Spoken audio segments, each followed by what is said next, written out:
ఎమ్మాయి దారిలో వెళ్తున్న ఇద్దరు వ్యక్తులకు ఆయన ప్రత్యక్షమైన విధానంలో కొన్ని లోతైన విషయాలు మనం నేర్చుకుంటూ ఉన్నాం.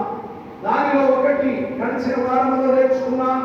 సజీవుడుగా ఆయన వారు సంభాషణలో ఉన్నారు, ఆయన వారితో కూడా నడిచెను అనే మాట. సజీవుడు నేటికి కూడా ప్రతి క్షణం మనతో పాటు ఆయన నడుస్తూ ఉన్నాడు. మనకు ఆయన నడకలో సహాయము చేయించున్నాడు అని గడిచిన వారం నేర్చుకున్నాం. ఈ వారంలో మరొక విషయం, సజీవుడు మాటలాడువాడిగా ఉన్నాడు, మాటలాడుచున్నాడు అనే సత్యం. సజీవుడు మాటలాడుచున్నాడు. చదివిన వాక్యంలో 16వ వచనం ఉంది. అయితే వారాయను గుర్తుపట్టలేకుండా వారి కన్నులు మూయబడెను అనే మాట. కన్నులు మూయబడ్డాయంటే వాళ్ళు గుడ్డి వాళ్ళు అయిపోలేదు, కానీ వారితో ఉన్న ఆ వ్యక్తి ఎవరో వారు గుర్తించలేకపోయారు. కొన్నిసార్లు కొంతమందిని గుర్తించడం కొంచెం కష్టంగానే ఉంటుంది. వాళ్ళు మన పక్కనే ఉన్నా కూడా ఏం తెలియదు, పలానా వారిని తెలియదు, పలానా వారిని తెలియదు. నేను మొదటిగా ఆరోగ్య మూర్తి గారిని చూసినప్పుడు ఆయన ఆరోగ్య మూర్తి గారు నాకు తెలియదు. అప్పటి నుంచో అనుకుంటున్నా, దేవదారులు వాక్యం చెప్తున్నారు, ఆరోగ్య మూర్తి గారు ఆయన చూడాలి అని అనుకున్నాను. చాలాసార్లు అందరూ వచ్చారు, చూడలేకపోయారు. కానీ ఒకసారి రాజమండ్రిలో పెద్ద సభలు జరుగుతూ ఉన్నాయి. డాక్టర్ కే పాల్ గారి యొక్క సభలు జరుగుతూ ఉన్నాయి. ఆ సభలకు 1996 ఆ సంవత్సరంలో 97 ఆ సమయంలో నేను కూడా సభలకు ప్రత్యేకంగా వెళ్ళడం జరిగింది. సడన్ గా అక్కడికి వెళ్ళాను. లేక సభల్లో పాల్గొంటూ పంచుకోవడానికి వెళ్ళాను. ఆ సభలో మేము వేదిక మీద ఉన్నా, డాక్టర్ కే పాల్, నేను, ఇంకా మరి కొంతమంది వారితో కలిసి నేను కూడా వేదిక మీద ఉన్నాను. మా కుడి పక్కనే కొంతమంది పెద్దవాళ్లకు ప్రత్యేకమైన కుర్చీలు వేశారు. విఐపీ ఉంటారు కదా, అలాంటి వారు. ఆ జనాల్లో ఒక ఆయన పెద్ద గడ్డ వేసుకుని త్వరగా ఉన్నది. నేను ఒక ఆయన అడిగాను, ఆయన ఎవరంటే ఆయన ఆరోగ్య మూర్తి గారు అన్నా. ఎవరు? ఆరోగ్య మూర్తి గారు అంటే ఆయన అన్నా. నాకు తెలియదు. ఆయన త్వరగా ఉంటాడని తెలియదు, గడ్డతో ఉంటాడని కూడా నాకు తెలియదు. దాని అర్థం ఏంటంటే నా కళ్ళు ఉన్నాయి, కానీ అతన్ని ఆయనను ఆరోగ్య మూర్తి గారిని ఒకరు చెబితేనే కానీ నేను గుర్తించాను. ఇంకా చాలా మంది పెద్దవాళ్ళు కూర్చున్నారు. అదొక ప్రత్యేకమైన కూడిక, అదొక ప్రత్యేకమైన కూడిక. నిజానికి ఆ కూడిక గురించే కొంత ఇంకా స్పెషల్ మార్పులు కనబడ్డాయి. ఆ కూడికలోనే నన్ను మొదటిగా మన ఊరికి చెందిన ఉజ్వల్ కుమార్ నాన్నగారు చూశారు. అంతకుముందు ఇక్కడ ఉంది కదా నువ్వెంత అనుకుండేవాడు. నన్ను అక్కడ చూసిన తర్వాత అప్పటి నుంచి మొదలుపెట్టారు. దేవుడికి స్తోత్రం. మీకు తెలుసు కదా, నేను కూడా అందరికి నమస్కారం చెప్పి కూడా మొత్తానికి వెళ్ళారు. వైద్యుల నుంచి వచ్చారు. వాళ్ళు అప్పుడు నన్ను చూశారు. ఓ ఈ మాస్టర్ గారు మళ్ళీ కనిపించారు. మనకు మీటింగ్ అయిపోయిన తర్వాత స్టేజ్ దగ్గరికి వచ్చి నాతో మాట్లాడడం మొదలెట్టారు. నేను చాలా సంతోషించాను. కొన్నిసార్లు ఇలాంటి కొన్ని అద్భుతమైన విషయాలు జరుగుతూ ఉంటాయి. దేవుడికి స్తోత్రం. ఇలా చాలా సంఘటనలు ఉన్నాయి. ఇప్పుడు అవన్నీ చెప్పాలంటే కొంచెం కష్టం.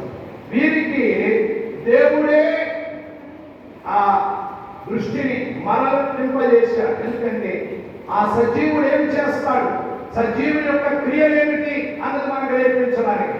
సజీవుడు వారితో నడిచాడు.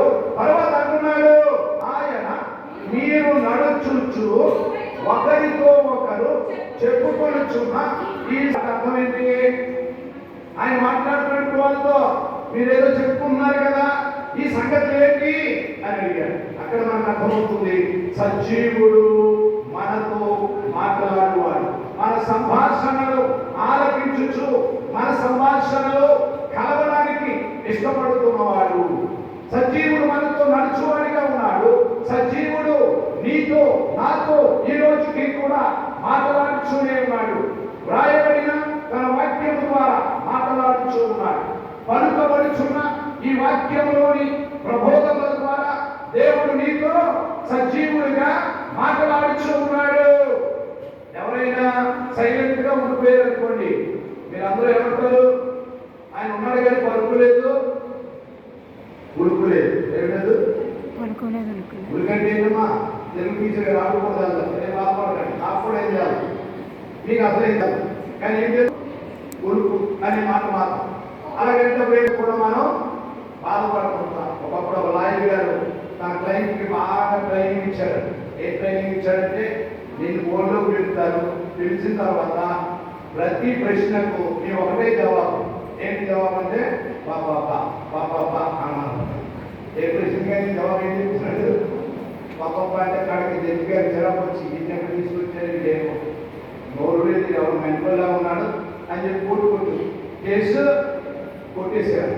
కొట్టేస్తే బయటకు వచ్చి చాలా సంతోషిస్తున్నాను. ఒక లాయర్ గారు అన్నారు, నేను చెప్పింది మా పని చేసింది కదయ్యా, నువ్వు జైలు పొందావు అన్నారు. తర్వాత లాయర్ గారు నా ఫీజు ఇమ్మన్నారు. అప్పుడు కూడా ఏమన్నట్టున్నాం, అప్పుడు అలాగంటే నేను నేర్పిన పాట మళ్ళా నాకే వచ్చిందా అన్నట్టు. జస్ట్ విషయం అర్థం అవుతుంది. మనం పలికినప్పుడు కూడా, మాట్లాడినప్పుడు కూడా ఆ మాటలకు అర్థం లేకపోతే మనం కొంచెం ఇబ్బంది పడతాం. ఏదో పలికేసామనేది కాదు, కానీ నేను పలుకుచున్న మాటలలో ప్రత్యేక అర్థం ఉంది. మీరెవరిని గుర్తు చెప్పుకుంటున్నారు అని అడిగినప్పుడు ఆ ప్రశ్నకు వాళ్ళు మాకేం కాదు అనాలా, లేకపోతే ఏదో అని చెప్పలేదు, కానీ చక్కని జవాబు చెప్పారంటే వాళ్ళు. అదే వచ్చిన 18వ వచనం. వారిలో రెండోసారి అడిగాడు, ఏనా ఆ ప్రాంతం అంతా, ఈ ప్రజలందరూ ఇప్పుడు ఒకే ఒక ఆయన గురించి మాట్లాడుతున్నారు. ఆయన నజరేయుడైన యేసు ఈ లోకంలోనికి జన్మించాడు. 30 సంవత్సరాలు తన తల్లిదండ్రుల దగ్గర పెరిగాడు. 30వ ఏట నుండి ఆయన పరిచయం ప్రారంభించి 33వ సంవత్సరముల ఏటలో ఆయన శ్రమపడి తన జీవితం అంతా మానవుల కొరకు దారపోసి ఉన్నాడు. శిలువ మీద ఆయన మరణింపజేశారు. ఇవన్నీ వాళ్ళు చాలా చక్కగా ఎలా చెప్పారో ఇక్కడ అంటున్నారు.